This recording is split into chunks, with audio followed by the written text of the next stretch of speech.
1, 2. This time on Roadkill, we're rescuing a 56 Ford F100 truck that hasn't run in 40 plus years, and we're shooting it out with mini bikes. Excited about a vehicle that's not even gonna do a burnout. That's good to hear. Yeah. Ready for the setup? Yes. It's a Y block, so at least it's a V8. I don't know if it's a 272 or a 292. It's a manual trans. I don't even know if it's 3-speed or a 4-speed. And it's been sitting in this garage since roughly 1982 without running. Oh, like Reagan era levels of neglect. Yes. Nice. Oh, I'm super pumped about it. I love a challenge. Yeah, the brakes I'm concerned about. But at least it's 12 volt. I was worried it was gonna be a 6. Oh, cool. Yeah. Ready for my plan? Yes. Well, obviously we need to get it running and driving, and that could be a challenge. I'm counting on that happening in 2 days, because then we have 3 days to drive from here in Salt Lake all the way to Rapid City, South Dakota. For no reason other than it's a great drive and I want to be there. And at the end, I've got a buddy who has a collection of like 50 old junker cars that I'd like to check out. And more importantly, is willing to store the 56 F100 until we can pick it up. Ah, yet another reason to do that. I'm ready. It's May and it's snowing. It's freezing. It can only get better by going north. It's gotta be warmer, right? Yeah. Ready to go check it out? Yes. Remember, I bought this sight unseen. Oh, it's competition Ready? orange. Yep. Oh, this is Nice. sweet. Oh, wow. I like the wagon wheels, dude. Oh, yeah, those are like Jackman's. Those are great. Yep. Look at the ancient, like, bias ply square profile Super tires. cats. These are cool. I love those. It's got windows and a gun rack. This is awesome. All kinds of character, man. I even like the stance. The tires are probably gonna kill us, but the wheels are great. I didn't realize it has a cowl vent. That's cool. Oh, factory air, huh? Yep. This thing is mint. I think the original color was light blue. The guy painted it in his high school auto shop. Look at the jam is black. Look how it's got the 70s Cal custom door handles on it, and also the button tough panels. Oh, there's one on the tailgate too. Look at that. How 70s is that? An upholstered tailgate. I've never seen that before. This thing's great. Thanks. That's the original bedwood. Wow. I wasn't sure if you were gonna dig it or not. Oh, I love it. It's great. I love trucks, just in general. Yeah. This thing, oh, look at the shifter. I know. I don't know if it's a 3-speed or 4-speed. This is really nice. What Oh, are we there's your in light for? blue. Yeah, one of my favorite colors painted over one of my least favorite colors. You have an Awuga horn. Yep. You know, every project car becomes much better when there's a good story behind it. So let me tell you the story. To me, a 56 Ford F100 is like the 55 Chevy of 50s Ford trucks. It's the best one. It's got the wraparound window, the best grille. I just think that they're super cool. When I was a little kid and collected magazines and tore the pages out and taped them on the wall, there was one F100 that I had on there, and I'll always remember the thing, and it was 70s style, just like this. The other part of it is the story about how this guy has come to own this truck. It was his first car. I think he got it around 1978. He was 15 years old. He painted it in high school auto shop. Thing is, it ended up sitting right here since roughly 1982 or something like that.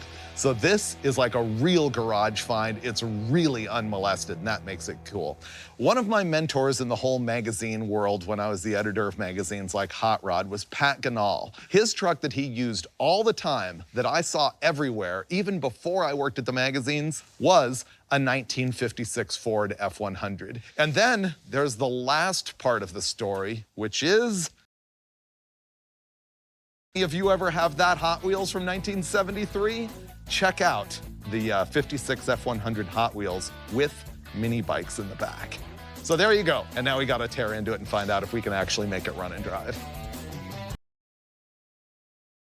Battery's under the passenger side floor. So we'll put a battery in it, and then we can see if we can make the motor crank over.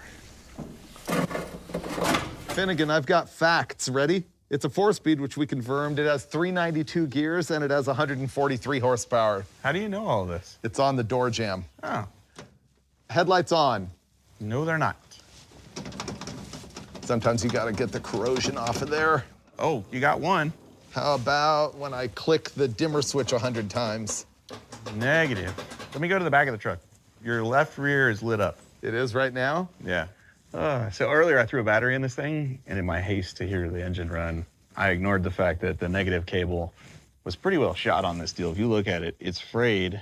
Only half the things in the car work. Like, we have one taillight, no turn signals. It sounds a lot like a ground problem. So I'm gonna cut the cable shorter, and then we'll put the cable back together, and then we will try to crank the motor over. Battery's fixed, try 'em. It worked? They're on now, yeah. Yes! We've got, one's a little dimmer than the other one, but they are both on. Cool. Out. Once that all drains really well, I'm gonna put some new oil in and then we'll test fire it. I think it's gonna run. So this is a oil bath air cleaner that thankfully has no oil actually in it. I have no idea how that thing works. Oh, really? Air comes in here. This shape forces it down. Okay. And then there's oil in there.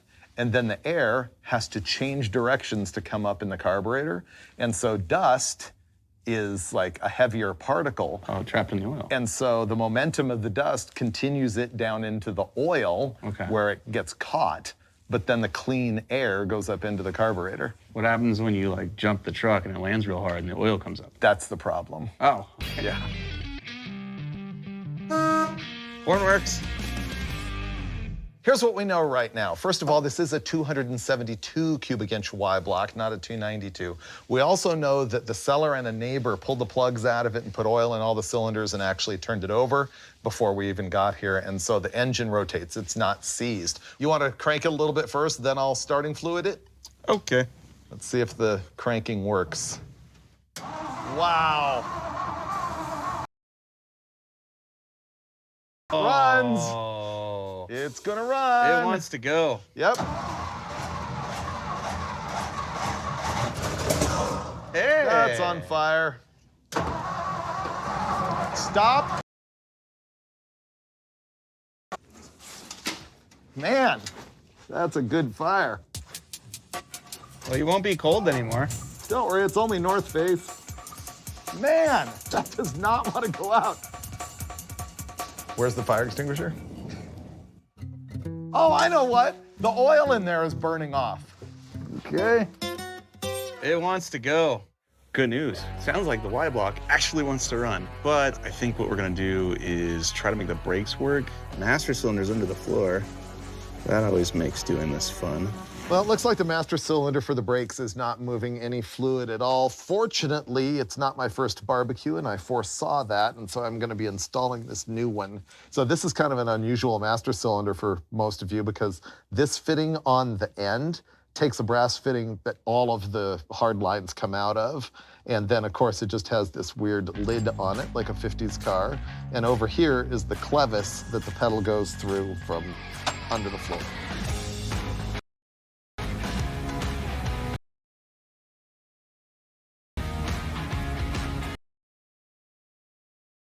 Is so installed that Finnegan is pouring fluid into it.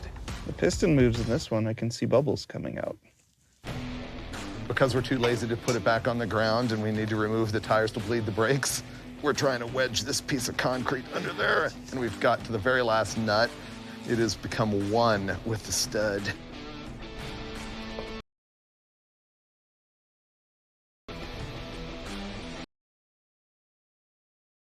So after Freiburger replaced the master cylinder, we decided, well, if the master cylinder was junk, the wheel cylinders are probably gonna blow out on this thing the first time we go around the block. And because it's four-wheel drum brakes and the master cylinder only has a single reservoir, if you blow out one, the whole system goes flat, then you have no brakes. We decided we're going to replace all four wheel cylinders in these front brakes.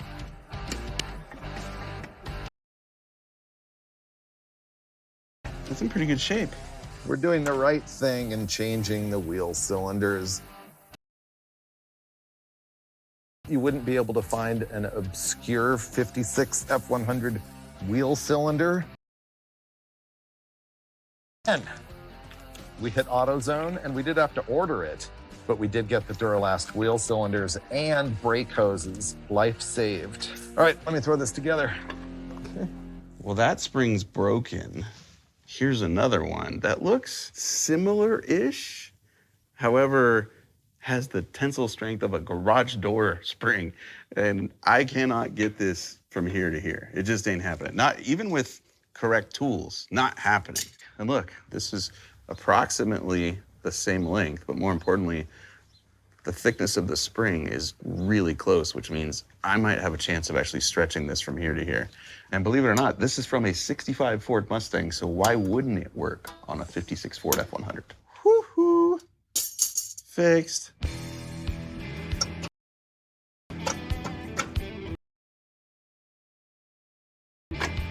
We got problems. It's got the stupid spring on it, and the spring is pushed up against the nut. Yeah. So when you turn the nut, it's trying to turn the spring and the line.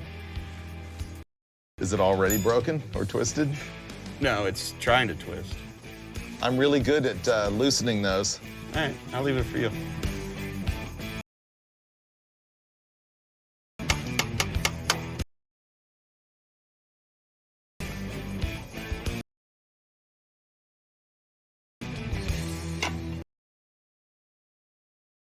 It's rusty. This is a different diameter, these back ones. I guess we use them anyway. I just wrapped up the entire front suspension, or front brakes, I should say, and wheel bearings. They're all lubed and stuff. Finnegan is working on the rear brakes. I'm gonna move on to the important work and polish my grill.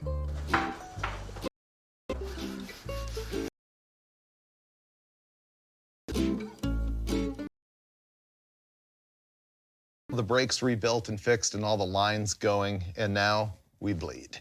It's gone down a little bit. I was getting bubbles, but now I'm not. All right, go. Here we go. Hear it bubble when it comes back up. Oh, now we're getting dirt coming back in. Little bit of black cloud coming in. Well, this rear hose could be clogged. We are now attempting to bleed the brakes. Oh, here it goes, good. This is kind of fun because the master cylinder is under the floor. So as I work the pedal, I can actually see the fluid move. Down. Down. Up. Up. The brakes work, which is a big moment, and I'm afraid that we're not gonna be able to drive too far on these cool old tires. Man, I wish we could. I wanna keep them forever. We're at least gonna see if they'll hold air long enough to get to the tire store. These wheels look to me like they might be Jackmans, which were the really popular off-road wheels back in the day. Just simple white spokes.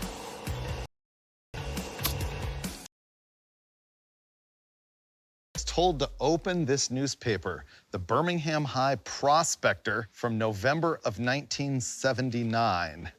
And there it is, the car of the month.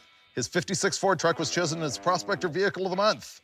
Used to be an old blue hay truck until he painted it in 1976. It's Mac Orange. Brian's truck still has the original 292 engine. We thought it was a 272, and he says it runs very well. He says, I hope to never sell my truck. He sold it.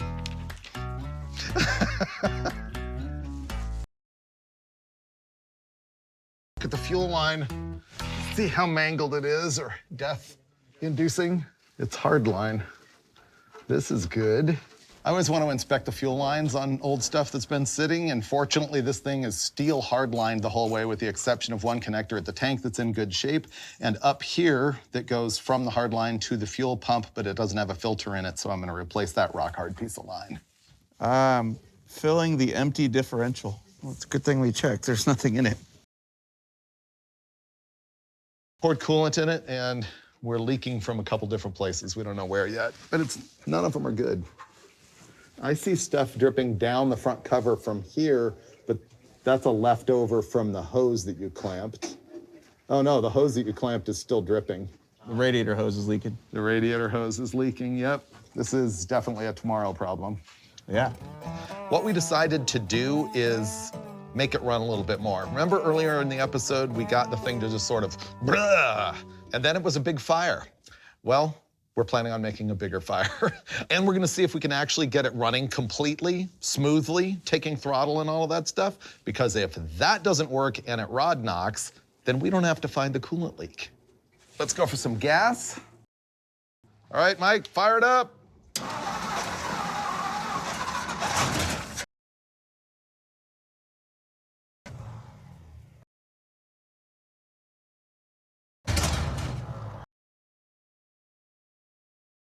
Should run better than that on that much gasoline.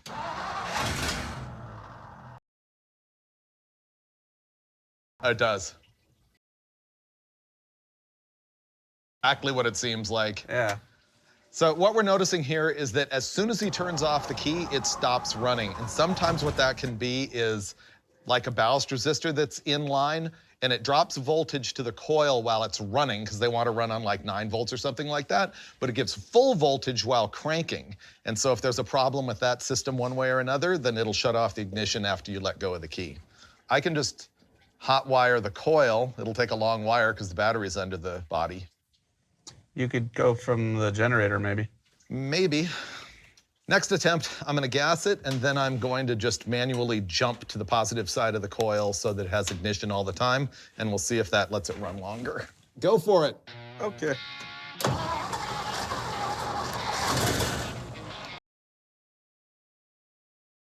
Let go, it shut off. Yeah. Okay, so this isn't it. Choke it a little bit. Try it. Okay, here we go. That was the best one yet. Power here. About when I turned the ignition on. No.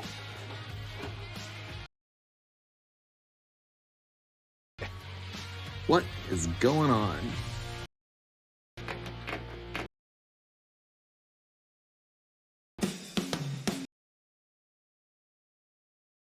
Okay. Nope. As soon as I let go, it shut off. Yeah. Seems like it starts to run, and as soon as he lets go of the key, it stops. In a points ignition system, there's typically a ballast resistor that cuts voltage to the coil so it doesn't overheat when it's running, but it's bypassed when cranking in order to have full voltage and the hottest spark to get the thing running when it's cold. So I troubleshot that with my handy dandy voltmeter. Sure enough, it seemed to have that difficulty. So what I'm gonna do is just bypass the entire garbage and hot wire the coil directly to this side of the starter relay that goes right to the starter, and we'll see if it runs longer. Fired up. Hey! So that was definitely the ignition problem. Still doesn't run great. Maybe it's just really cold, or... Yeah, I think valves are stuck. All right, what's our next move? The entire front of the engine is leaking. Yeah, there's that. 2 tires that won't hold air. And a motor that doesn't want to run properly. Yep. Beers? Fair. I still say if we can't get the engine running properly, then we don't need to fix the leak. So not beers is what you're saying. It's running, but really poorly, so I think what we're gonna do is jump ahead and install a new carburetor. It'd be more heroic to rebuild that one, but time. And we're also gonna install a fuel pump so it's actually picking up gas and I don't have to pour it anymore. And then we can troubleshoot it, and I think what we're gonna end up doing is pulling the valve covers off and finding stuck valves and tapping on them to fix it. It's so cute. This is a Holley 94 2-barrel. Look at the holes in it. Says right here that they are 1 1/16 inch throttle bores. Carburetor going on. Aha. Cool.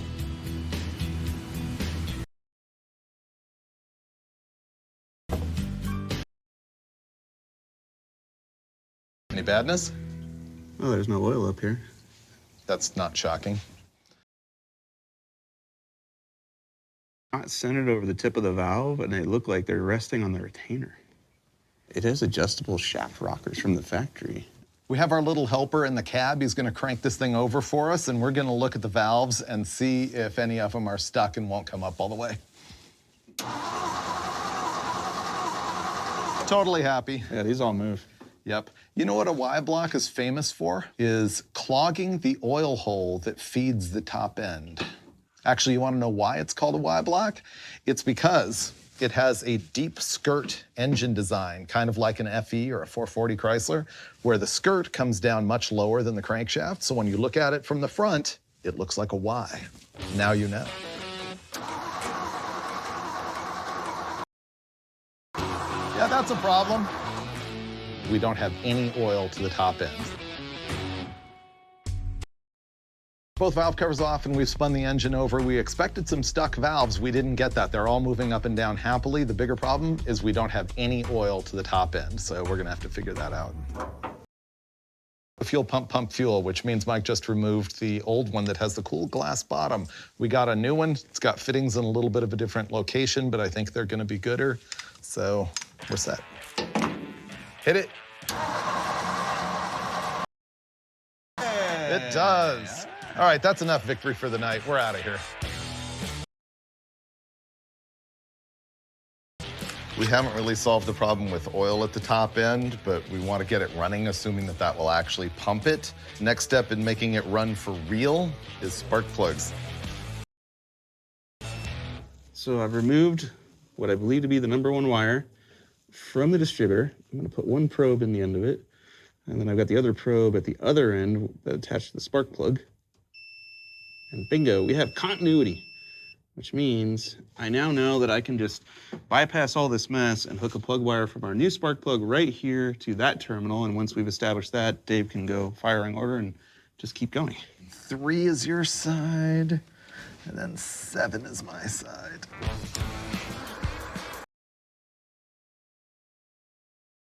The bung that holds the cap was cracked and loose, and so I took the MAP gas and melted the solder out of it and popped it off, and we're cleaning it up. And even though I don't have really the right solder, I'm gonna attempt to reattach the thing. This is our last best chance to make the Y block run smoothly. New spark plug wires, new spark plugs, new carburetor, fuel pump that actually pumps, and little helper ready to crank the keys so that Mike can watch the fire. Oh, come on, girl. Keep going.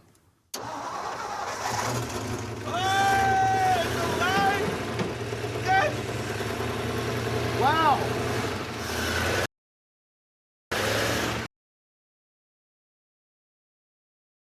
You know why? It already leaked everything out. Whoa! I did not think that was gonna happen. I thought it was gonna run, but really badly. All the stuff in the radiator got pulled out and into my eyes. All the good stuff. You know what this means? We are premium parts changers, you know? Yes. We still have a major problem, and that is that the coolant will not stay in the engine. It pours onto the ground. Let's try K-Seal now that it runs. We don't want to mess up these people's driveways, so our plan is to roll the thing out while dragging this tarp with us to make sure it's not dripping, and K-seal it to see if that fixes the huge leak. We got the valve covers off because this thing isn't getting oil to the rocker arms, and so we're going to be eyeballing that to see if that problem will self-solve as the thing runs for a moment. Go for it. It's going to run.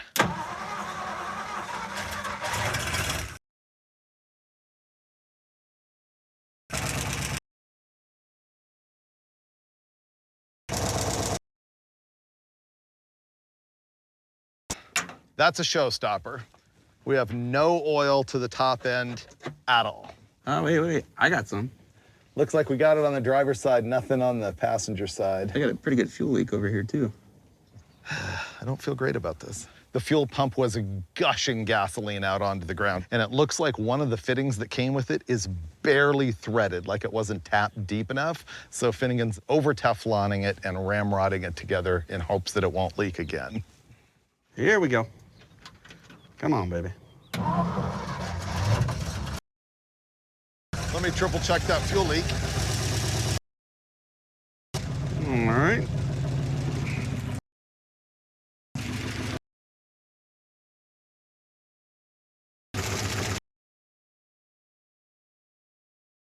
And the oil is starting to feed from the back towards the front on this side, and Mike's side is great. So I think we're actually gonna figure out how to put valve cover gaskets on this pooch.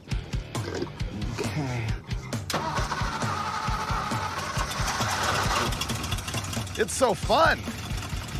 I don't know about you, but if you ignore the flat tires and the coolant hitting the ground, that sounds like success to me. Yeah. 40 years to get from there to here. Yep. Not bad. Record distance for us on a first drive. Not bad. That's a lot of top end clatter.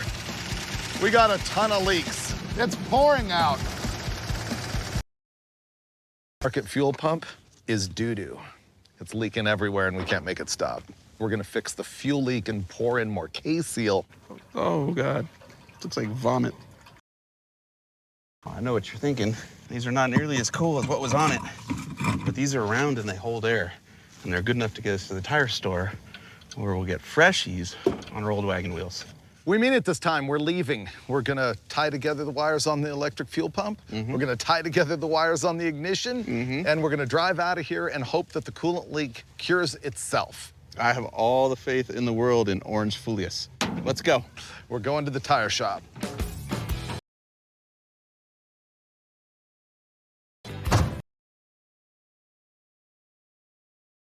Fired right up. Yeah. Ready to find out if the clutch and transgression work? I thought you were gonna go straight to burnout. Oh, it's moving. It's moving. Oh, I got a granny gear? Yeah. Nice. That's two.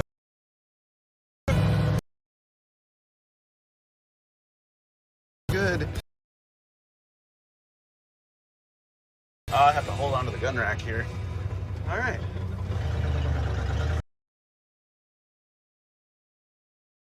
Second gear. Pretty much just for towing, I suppose. Dude, the tack works.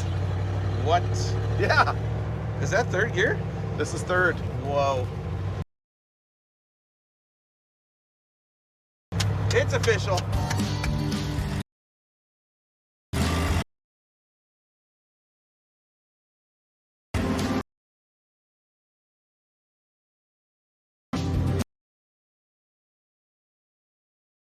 Any noise.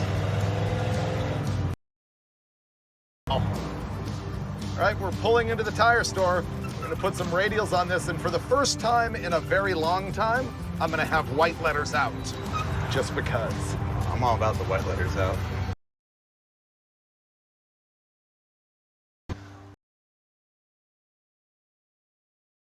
Eights. 235, 60, 15 in the front, 275, 60 in the back. I think the fronts are a little bit too scrawny, but it's got some rubber rake, and I got the raised white letters, 70s style. It looks good. I mean, I miss the old tires, but dude, this is fitting. It really is. We're both really stoked on the truck right now, but unfortunately it's still dumping coolant all over the ground. So I say we just hobble it to the hotel and worry about it tomorrow. It's a problem for another day. Yep. Tonight, we celebrate. 56 Ford F100 out of 40+ years of storage, and it fought us a little bit, all the normal stuff, brakes and everything. No amount of head gasket in a bottle is gonna solve the massive coolant leak puking from the front of the engine. That's not the only problem we have. Why, what else? We have a wicked rear diff leak. Like pretty much, yeah. It's probably empty at this point. What's our plan of action? Put up fluid out, if it's not already out, and then take the entire front end of the motor apart. Yeah, because we haven't been able to determine where the water is coming from at all. It's like... It's here. Right.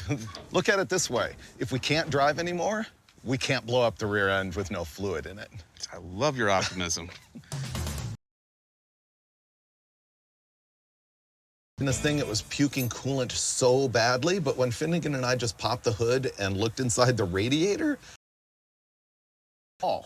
I don't understand it. It was raining coolant when we pulled into the tire shop. It's not that leaky right now. The coolant was like, not all the way to the top, but maybe only halfway, maybe 3/4 of the way down the tank. And so we're gonna fire it up and see if maybe our goop in a bottle fixed the leak. Warming it up. Fixed. This is so strange.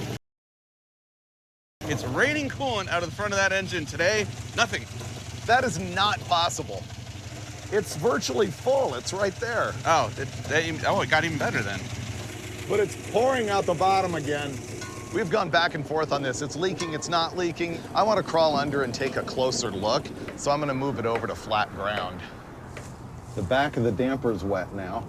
I think we should take the water pump off because that's the most likely culprit. All right, let's do it. Well, it's worse. It's way worse. There's no water running down the sides of the timing cover from the water pump holes, but there's water coming out of our motor mount, so. So bottom line, we're gonna go tear it all apart. We have no choice.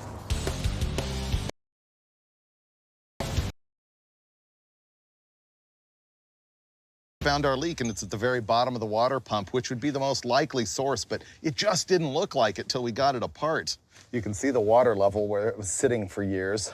The crazy thing is, it looks like the water was going around this hole, not necessarily hitting the damper, and then behind this engine mount bracket, and then down to the oil pan where it was dripping on the cross member.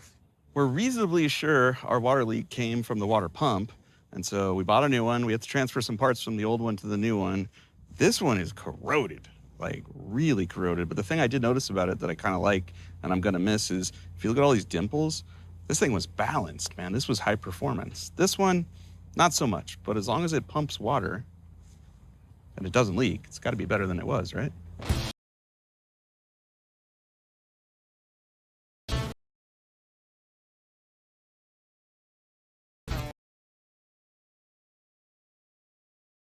I'm gonna pour some like solvent stuff, seafoam, into the engine because this thing's got really cruddy oil passages and I'm hoping it'll do something to clear them out. And now, because we were super responsible road killers and drained all of our old coolant into the bucket, I'm gonna turn this into a funnel. The bucket still has the like head gasket sealer stuff in it. Is the water hitting the ground yet? I'm too afraid to look. Well, it is hitting the ground now because it's full. Fired up? Okay. There we go.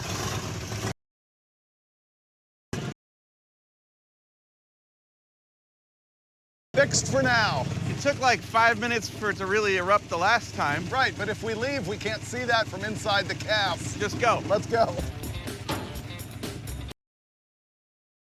Doesn't leak yet.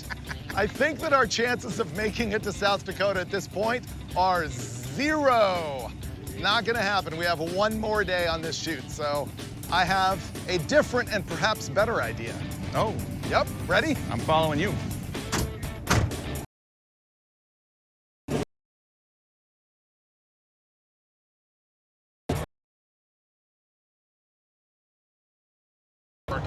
It's got a good motorhome rumble to it over here on my side. Yeah. Yeah. Definitely doesn't smell like leaking coolant. This thing is not a speed demon, and I'm guessing it's not a highway cruiser, but it's really nice to drive. All right, I've got a genius idea that is just gonna make this episode. Wait for it. And I approve, without even you saying it.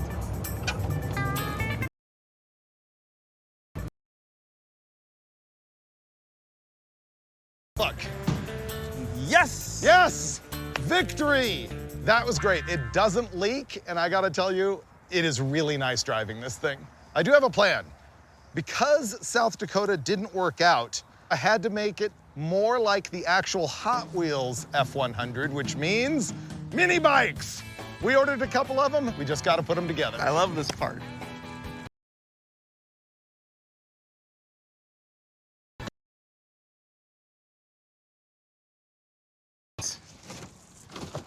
Yes, these are gonna be so fun.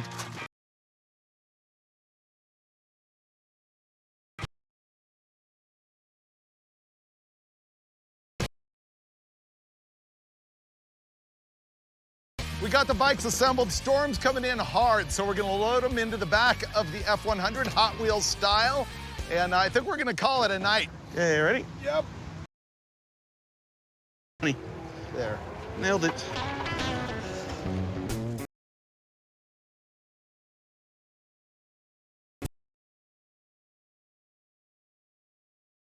I think we're gonna go for a cruise in the F100, get some more miles on this thing, fall in love with it more, and then you know what's gonna happen. Love it.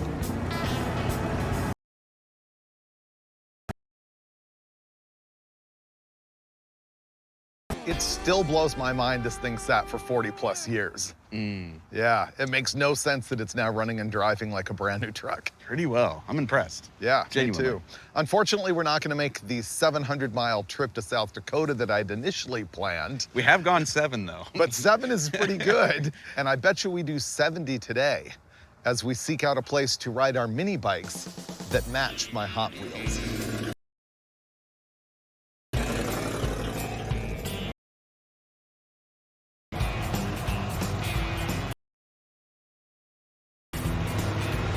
What gear are you in? Fourth. Oh, God, I thought you were in second. No. 392's in the back. You're going 53. Okay. This seems like the sweet spot. Yeah. It's about what we got. Just the way it was back in the 50s. People didn't have expectations that a truck would go 70 miles an hour. Yeah. Hey, we're at 3,000 RPM. That should be almost 60. You smell coolant? Yep. Yep. Well, we were on the highway and I started to taste coolant. Both sides. The good news is it doesn't seem to be our previous leak. Yeah. I'm gonna do what you're never supposed to do and remove a hot radiator cap, but it's not that hot. It didn't puke at all. And it has, like, coolant in it. This thing keeps having coolant in it even after dumping coolant out. I think it's like not circulating through the radiator or something. Like the radiator's just holding coolant and it's not going in the motor. It would have blown up by now. It would have. We just drove 15 miles. I know. Fired up.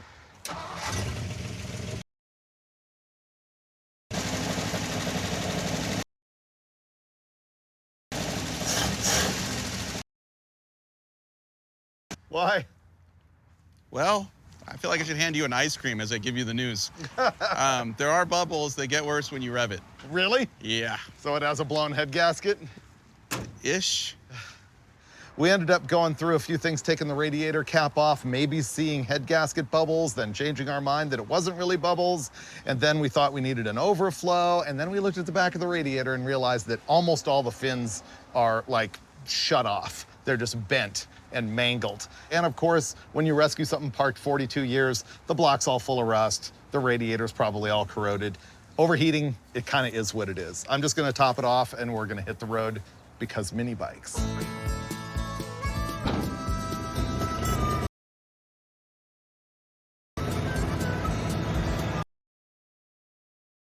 Being cold out is probably helping our cause. Yeah.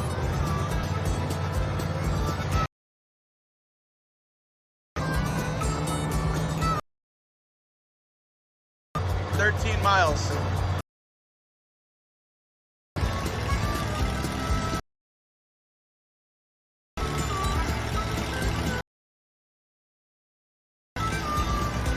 smell coolant? Yep. It's putting a lot of coolant on the window. Yeah, I smell it. Yep. Look at that, dude. It's just the radiator cap. For whatever reason, this thing has a 4-pound radiator cap. It's what it was called for, but that's lame. A 10 or a 15. Yeah, it's not raising the boiling point enough, not enough pressure. Ah, what a mess. So here's the situation. We are climbing a mountain in search of a trail that we can ride our dirt bikes on. The problem is the truck keeps overheating, and David noticed that our radiator cap is only rated for 4 pounds of pressure. So that means that essentially at 4 PSI, that spring collapses, this little deal goes up, then the water, or coolant in this case, goes right out the side, all over everything, and we're not like overheating, we're just making a mess of everything. Can't buy another radiator cap anywhere around here. And I thought, well, what if I use a zip tie? Because that seems to fix everything else in my life. And maybe that will put some tension on the spring and slow that down a little bit. It's one of our most genius theories. I don't know if it works, but I'm willing to try. Getting colder.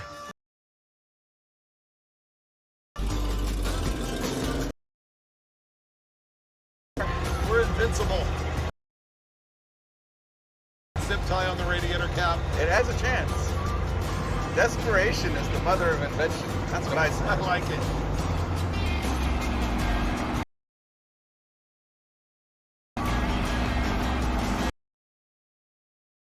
This is our dirt road? That is dirt road.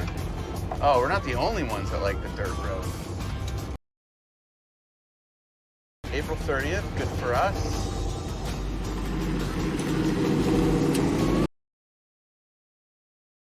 Dirt road, mini bikes in the bed of the truck. Doesn't get any better than this. And we didn't blow it up.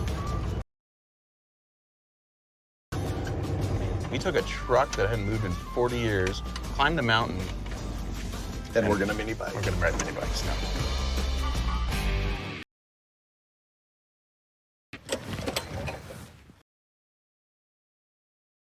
Come on, baby. Live. Ready? Yep. Okay, 3, 2, 1.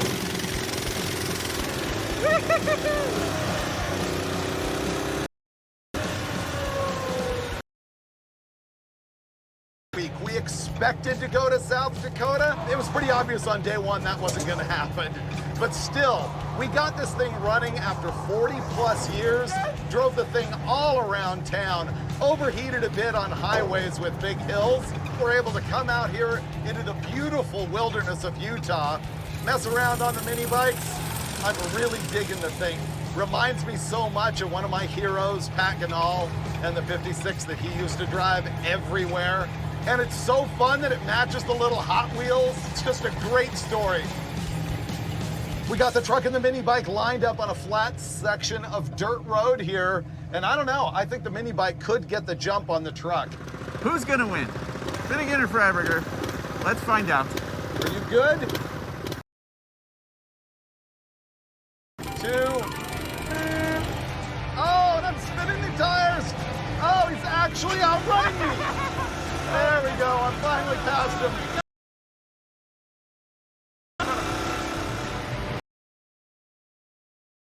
100 RPM. Oh, Monica! I lost. I lost bad. Well, that was a cautious drag race, I'll say that. He gave it everything, and I was trying not to blow up my garbage. That was fun. Yeah. When I gave you the jump, you were out ahead for quite a ways, especially when I grabbed third and was on the clutch. You were... I'll admit, I was gonna drift into your lane and just let your moral compass take control. But then you knew me. I didn't trust you, so I was like, you know what? I'm gonna move back over here. Probably a good call. And actually not slow down for me. Yeah? Yeah. Overall, I'm just stoked we got this thing going after 40 plus years. What a great story. Oh, dude, huge win for us. Totally. And that's rare. Freiburger's right. Don't get it right. Just get it running. Thanks for watching Roadkill.